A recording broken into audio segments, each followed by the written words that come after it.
teaching us about indices and the principles behind it. Let's hurry up to class, please. Indices is the plural form of index, and they both mean the same thing. Indices can refer to a number representing a power or an exponent. It is a small number written above and to the right of a base number. For example, look at this number. 3 is the base number, while 5 is the power or exponent.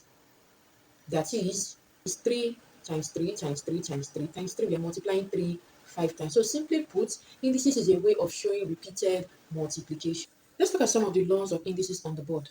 And please don't forget to subscribe to my channel if you haven't done so. When we have the same base and we are multiplying, so you just go ahead and add the power. For example, a to the power of 3 times a to the power of 4. So 3 plus 4 gives on adding the power. So you have a to the power of 7. Next law says quotient rule. Quotient of power. So quotient just means division. When you have same base and you are dividing, so just go ahead and subtract the power. So for example, you have a to the power of 5 divided by a to the power of 3. So the power 5 minus 3 gives you 2. So your final answer is a square. Method 2, just go ahead and multiply a 5 times divided by multiplication of a 3 times. That gives you a square. So let's look at power of power. So when we have a bracket in maths, it simply means multiplication. So you can just see a to the power of 3 times 2, that is a to the power of 6. Another way is just to multiply a 6 times.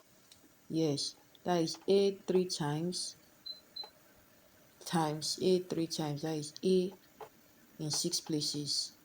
Or you can also say a cube times a cube.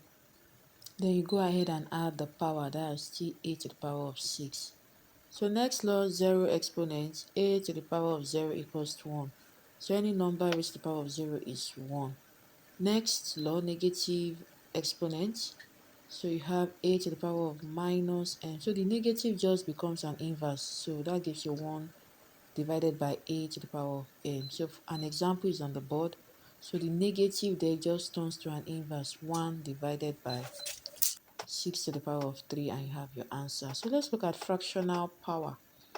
Don't forget bracket means multiplication. So I can go ahead and multiply the powers together. That gives you a. So when we say a to the power of 1 over 2, it means the square root of a.